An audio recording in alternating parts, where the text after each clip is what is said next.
Olha aí, depois de muito tempo, Um Lugar Silencioso 2 está chegando aqui no Brasil e a gente vai fazer o nosso veredito da continuação.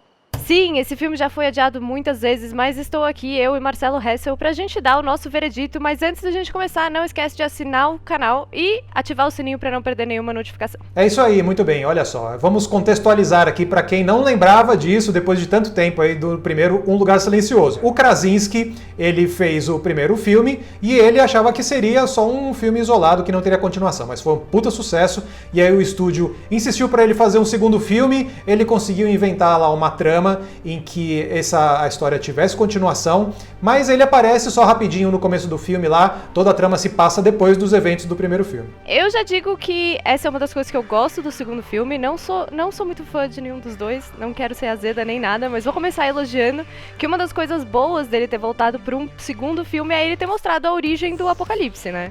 Porque assim, um filme de fim dos tempos, a melhor parte é como começou o fim do mundo, e o primeiro filme não tinha isso, então começar o segundo filme com isso já foi uma coisa que me deixou mais feliz com a sequência. Eu gostei da abertura, o filme abre, né, com esse flashback aí, que tem nos trailers, inclusive, que é aquela cena em que a Emily Blunt dirige em marcha ré, porque tem um ônibus vindo em direção dela, é um plano, meio plano sequência ali, num plano longo, bem filmadinho, assim, e tem todas umas coisas ali de invasão alienígena e uma coisa numa cena de jogo de beisebol e tal, que eu achei bem bacana. Tipo, se você precisa de alguma coisa pra entrar no filme, entrar no clima do filme, no ritmo do filme, eu gosto desse começo, porque é um começo ali que ele tem toda uma coisa atmosférica, assim, né, de você tentar recriar um estado de coisas do primeiro filme, mas, tipo, ele é muito anterior. Então tem coisas, já tem easter egg ali, já tem fanservice logo de cara, na vendinha, na hora que a cena, que o personagem do Krasinski entra na venda, tem algumas coisas ali do primeiro filme e tal. Então ele te coloca muito rapidamente ali nessa situação, e é um filme que já abre com uma cena de ação, muita tensão. Então eu acho que se ele tá fazendo, assim como ele fez no primeiro filme, uma versão light, uma versão super pipoca dos filmes de terror do Shyamalan, então ele tá se sujeitando ali, ele tá realmente dizendo que na continuação vai ser um pouco mais disso, né? Você faz um filme de terror descomplicado, que seja estiloso em algumas coisas ali e que seja competente do ponto de vista narrativo, e o que ele oferece nesse começo de filme é meio isso, né? É que pra mim, esse começo, você lembrou bem da cena da Emily Blunt dando ré, pra mim esse começo enfatiza as qualidades do filme, que eu acho que é a direção do John Krasinski, eu acho que o John Krasinski melhorou do primeiro pro segundo, acho que a direção dele de criar tensão e de cena de ação é mais afiada, então eu acho que porque o segundo é mais ação do que quieto, isso deu uma valorizada. Por outro lado, o que eu não gosto é tudo que vem depois. Não, mas explicando melhor, o que eu não gosto é que Um Lugar Silencioso é um filme que eu acho muito frágil, assim, narrativamente. Eu acho que o tempo todo eu tô lá questionando, tipo, por que eles não estão na cachoeira? Por que eles não cuidam dos filhos?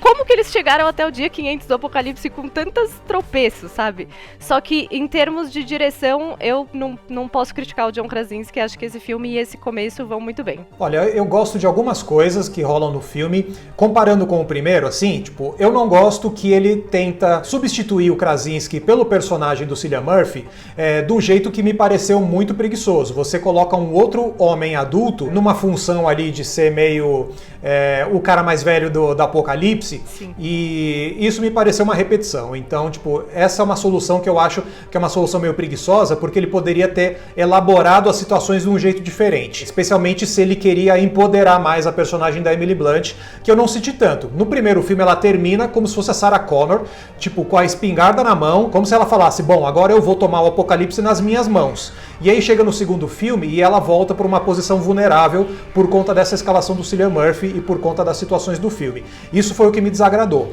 Uma coisa que me agradou foi realmente, como você disse agora, que tipo, ele é muito mais ação, e eu gosto das escolhas de locações e dos set pieces, que são os cenários que ele escolhe para ambientar a ação e tal. Tipo, eu gosto da fábrica, eu acho que a fábrica é um puta cenário, com umas coisas assim muito legais de design de produção mesmo. Então eu acho que fica meio que no 0 a 0, sabe? Tipo, o roteiro, ele não é brilhante nessa coisa de inovar e de empurrar os personagens pra frente, porque os personagens, eles estão mais ou menos na mesma situação. Sim. De arco arco, né, e de empoderamento que eles estavam no primeiro filme, então não avança muito nesse sentido, mas ele é muito competente como entretenimento, assim, com essa coisa da ação, com essa coisa dos cenários. É que pra mim também esse negócio de ser competente em termos da ação é muito eleva o primeiro no sentido de que eu tô acompanhando um monte de gente muito burra e pra mim é por isso que eleva a tensão.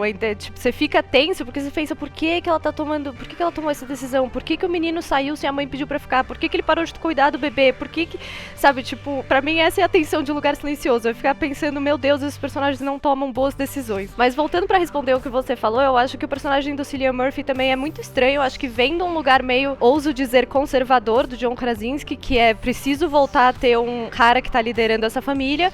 E eu acho isso muito frágil no Lugar Silencioso 2, porque eu entrei e saí do filme sem saber quem é o Cillian Murphy. Porque assim, no começo, a Emily Blunt tá muito brava, meu Deus, você nos abandonou, e eu penso, peraí, cadê a construção? Por que ela tá brava? Quem é esse cara? Que direito ela tem de falar, vai buscar minha filha? É muito estranho pra mim as ações da Emily Blunt nesse filme, entendeu? Ao invés de buscar a filha dela, ela manda esse cara que ela já não devia confiar porque ele sumiu, então eu não tô entendendo por que ela tá questionando ele.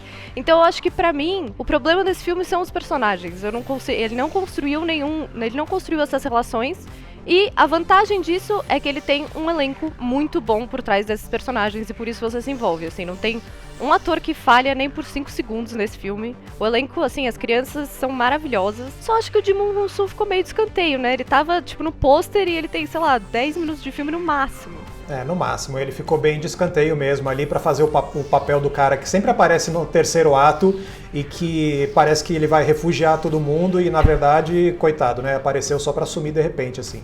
Mas eu gosto, você tá falando que, tipo, você fica torcendo e você fica irritado com decisões dos personagens e tal. Tipo, eu gosto quando o roteiro, ele força os personagens a se colocar nessas situações, assim, que eles precisam fazer escolhas e você sempre, tipo, por mais que eles sejam estúpidos, sabe, e tomem decisões estúpidas, é legal porque você meio que vai impondo uma rotina de reviravoltas pro filme e, cara, como entretenimento, eu acho que funciona super bem, sabe? É que, assim, então...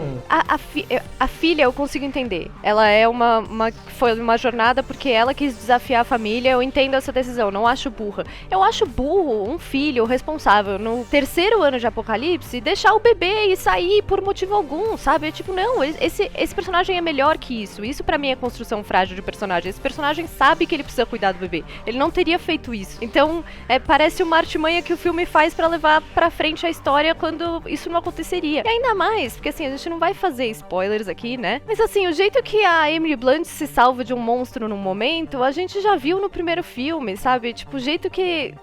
Tem muita coisa que a gente já viu no primeiro filme que encerra esse filme e eu acho isso muito estranho. Parece que ele não soube encerrar uma nova história. E muito porque, no final da história da Emily Blunt, assim, vou sem spoilers, mas o jeito que eles conseguem sair de certas situações é muito semelhante ao primeiro filme. Então eu acho que o segundo filme não soube inovar em desafios realmente de ação, entendeu? Tipo, como que a gente vai sair desse desafio? A gente vai fazer a mesma coisa que a gente fez do primeiro filme, e é isso, eu achei meio preguiçoso. Então, eu acho que aí o filme ele é conservador, como você falou, acho que ele é conservador em 2 níveis, né? Ele é conservador porque ele fica nessa coisa do elogio do núcleo familiar, né? Você precisa ter o homem da casa, você precisa ter uma mulher adulta num papel maternal, né? Que, tipo, ela, em vez dela defender todo mundo, ela tá tentando ali cuidar da sua cria num papel meio vulnerável, e aí você coloca os seus filhos adolescentes, especialmente a menina caçula, numa posição que sempre se espera do adolescente, que é o de questionar tudo. Então ele é muito conservador nisso, e eu acho que ele é conservador também nessa coisa de apostar e você refazer coisas que deram certo no primeiro filme. Então, realmente, ele não tenta reinventar nada nesse sentido. Algumas cenas parecem repetidas mesmo, como essa do duelo aí, né, entre a Emily Blunt e o Alien, mas... Cara, tipo, eu acho que ele não é...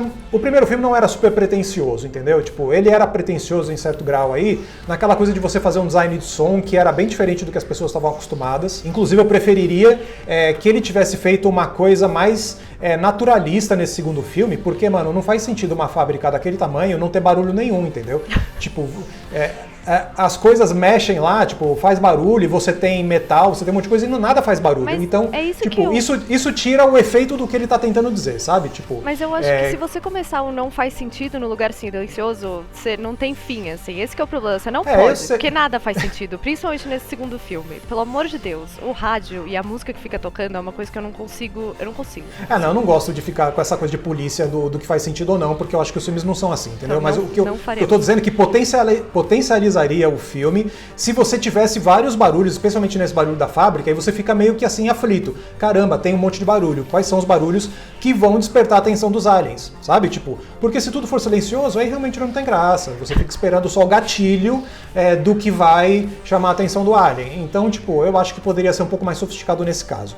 É uma decisão ali meio de mão pesada de direção que não me agrada tanto. Eu acho que ele poderia ter melhorado nesse sentido, do mesmo jeito que ele melhora nessa continuação, na ação. Tipo, é um filme mais legal de ação do que era o primeiro. É isso, eu acho que o John Krasinski voltou pra experimentar mais, ele acerta em algumas coisas, ele erra em outras, mas o que você achou do Novo Lugar Silencioso? Fala pra gente o que você achou nos comentários. Não esquece de curtir o vídeo, assinar o canal e apertar no sininho pra não perder nenhuma notificação.